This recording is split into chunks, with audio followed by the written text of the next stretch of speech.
Hi ನಮಸ್ತೆ ಎಲ್ರಿಗೂ. Welcome to ಭೋಜನ ಉಪಹಾರ ಯೂಟ್ಯೂಬ್ ಚಾನಲ್‌ಗೆ ನಿಮಗೆಲ್ಲರಿಗೂ ಸುಸ್ವಾಗತ. ಬೆಳಗಿನ ಬ್ರೇಕ್‌ಫಾಸ್ಟ್‌ಗೆ ಡೈಲಿ ಏನು ಮಾಡಬೇಕು ಅಂತ ತುಂಬಾ ಟೆನ್ಷನ್ ಆಗ್ತಾ ಇರುತ್ತಲ್ವಾ? ಸೊ ಆ ಟೆನ್ಷನ್ ಪಡದೆ ಒಂದು ಒಳ್ಳೆ ಹೆಲ್ತಿ ಬ್ರೇಕ್‌ಫಾಸ್ಟು ಏನಪ್ಪಾ ಅಂತ ಹೇಳಿದ್ರೆ ಹೆಸರುಬೇಳೆ ಚಪಾತಿನ ಮಾಡಿ ನೋಡಿ. ಒಂದೇ ಥರ ಫುಡ್ ತಿನ್ನೋದ್ಕಿಂತ ಈ ಥರ ಸ್ವಲ್ಪ ಡಿಫ್ರೆಂಟಾಗಿ ಮಾಡಿ ತುಂಬಾ ರುಚಿಯಾಗಿರುತ್ತೆ. ಸೊ ನೋಡಿ ಹೇಗೆ ಮಾಡೋದು ಅಂತ. ಫಸ್ಟ್ ಒಂದು ಜಾರ್ ತೊಗೊಂಡು ಜಾರಿಗೆ ನೋಡಿ 1 ಅವರ್ ನಾನು ಹೆಸರುಬೇಳೆನ ನೆನೆ ಹಾಕಿದ್ದೆ. ಸೊ ಇವಾಗ ನೆನೆಸಿರುವಂತಹ ಹೆಸರುಬೇಳೆ ನಾನು ಜಾರಿಗೆ ಹಾಕೊತಾ ಇದ್ದೀನಿ. ತುಂಬಾ ಈಸಿ ಕೂಡ ಈ ರೆಸಿಪಿ ನೋಡಿ.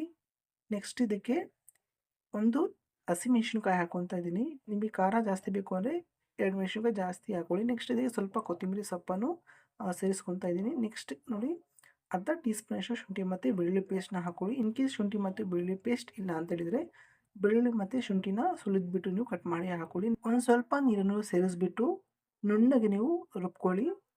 ರುಬ್ಕೊಂಡಾದ್ಮೇಲೆ ಒಂದು ಬಟ್ಲು ತಗೊಳ್ಳಿ. ಬಟ್ಲಿಗೆ ನೋಡಿ ಆ ರುಬ್ಬಿರುವಂತಹ ಮಿಶ್ರಣವನ್ನು ಹಾಕೊತಾ ಇದ್ದೀನಿ. ಸೊ ನೋಡಿ ಈ ಥರ ಬಟ್ಲಿಗೆ ಶಿಫ್ಟ್ ಮಾಡ್ಕೊಳ್ಳಿ.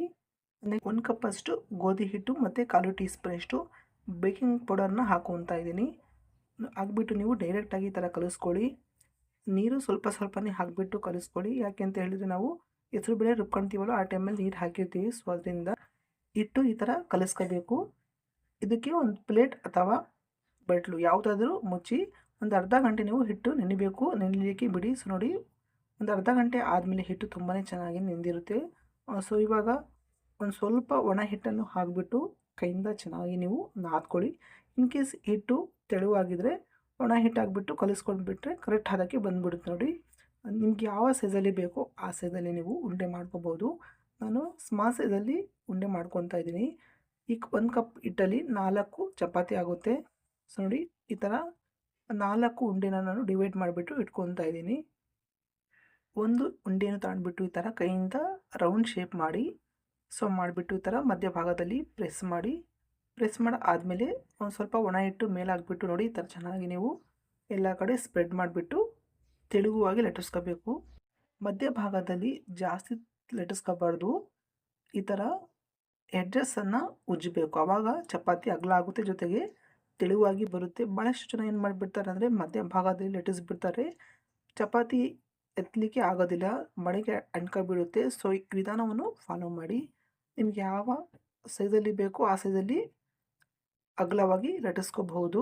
ಸೊ ನೋಡಿ ನಾನು ಮೀಡಿಯಮ್ ಸೈಜಲ್ಲಿ ಲಟ್ಟಿಸ್ಕೊಂಡಿದ್ದೀನಿ. ಈ ಥರ ಲಟ್ಟಿಸ್ಕೊಂಡ್ರೆ ಸಾಕು. ಎಡ್ಜಸ್ನ ಲಟ್ಟಿಸ್ಕೊಂಡ್ರೆ ಮಾತ್ರ ಚಪಾತಿ ಅಗಲವಾಗಿ ಬರುತ್ತೆ. ಸ್ಟವ್ನ ಆನ್ ಮಾಡಿಬಿಟ್ಟು ತವಾ ಇಟ್ಕೊತಾ ಇದ್ದೀನಿ. ತವಾ ಬಿಸಿ ಆದಮೇಲೆ ಲಟ್ಟಿಸಿರುವಂತಹ ಹೆಸರುಬೇಳೆ ಚಪಾತಿಯನ್ನು ಹಾಕೊತಾ ಇದ್ದೀನಿ. ಬೇಯಿಸ್ಬೇಕಾದ್ರೆ ನೀವು ಮೀಡಿಯಮ್ ಫ್ಲೇಮಲ್ಲಿ ಬೇಯಿಸ್ಕೊಳ್ಳಿ ಚಪಾತಿಯನ್ನು. ಏನಕ್ಕಂದರೆ ನೋಡಿ ಹೀಟ್ ಆಗಿರುತ್ತೆ ತುಂಬಾ ಹಂಚು. ಸೊ ಅದಕ್ಕೆ ಗಟ್ಟಿ ಬರುವಂಥ ಚಾನ್ಸಸ್ ಇರುತ್ತೆ. ಅದಕ್ಕೆ ನೀವು ಮೀಡಿಯಮ್ ಫ್ಲೇಮಲ್ಲಿ ಬೇಯಿಸ್ಕೊಂಡ್ರೆ ಮಾತ್ರ ಚಪಾತಿಗಳು ಸಾಫ್ಟ್ ಬರುತ್ತೆ. ನೆಕ್ಸ್ಟ್ ನೋಡಿ ಶ್ರೀಕೃಷ್ಣ ಹಳ್ಳಿ ತುಪ್ಪನ ಯೂಸ್ ಮಾಡ್ತಾ ಇದ್ದೀನಿ. ತುಪ್ಪ ಅಥವಾ ಎಣ್ಣೆ ಯಾವುದಾದ್ರೂ ನೀವು ಹಾಕೋಬಹುದು. ತುಪ್ಪ ಹಾಕೋದ್ರಿಂದ ಚಪಾತಿಗಳು ಸಾಫ್ಟ್ ಬರುತ್ತೆ ಅಂತ ನಾನು ಹಾಕೊತಾ ಇದ್ದೀನಿ. ಸೊ ನೋಡಿ ಹಾಕ್ಬಿಟ್ಟು ಈ ಥರ ಮಗ್ಚಾಕೊಂತ 2 ಸೈಡಲ್ಲಿ ನೀವು ಚಪಾತಿನ ಬೇಯಿಸ್ಕೊಳ್ಳಿ. ನೋಡಿ ಈ ಥರ ಫೋಲ್ಡ್ ಮಾಡಿಬಿಟ್ಟು ನೀವು ಹಾಟ್ ಬಾಕ್ಸಲ್ಲಿ ಇಟ್ಟರೆ ಸಾಫ್ಟಾಗಿರುತ್ತೆ. ಮಿಕ್ಕಿರುವಂತಹ ಚಪಾತಿಗಳನ್ನು ಸೇಮ್ ಈ ಥರ ಪ್ರೊಸೀಜರನ್ನು ಫಾಲೋ ಮಾಡ್ಕೊಳ್ಳಿ.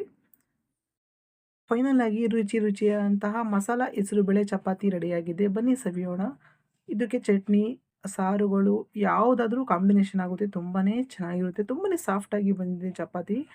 ಈ ರೆಸಿಪಿ ನಿಮಗೆ ಇಷ್ಟವಾದರೆ ದಯವಿಟ್ಟು ಲೈಕ್ ಮಾಡಿ, ಸಬ್ಸ್ಕ್ರೈಬ್ ಮಾಡ್ಕೊಳ್ಳಿ. ನನ್ನ ಚಾನಲ್‌ನ್ನು ಆಶೀರ್ವದಿಸಿ ಬಿಡಿಸಿ ಅಂತ ಕೇಳ್ಕೊಳ್ತಾ ಈ ರೆಸಿಪಿಗೆ ಹೆಣ್ಣು ಮಾಡ್ತೀನಿ. ಧನ್ಯವಾದಗಳು.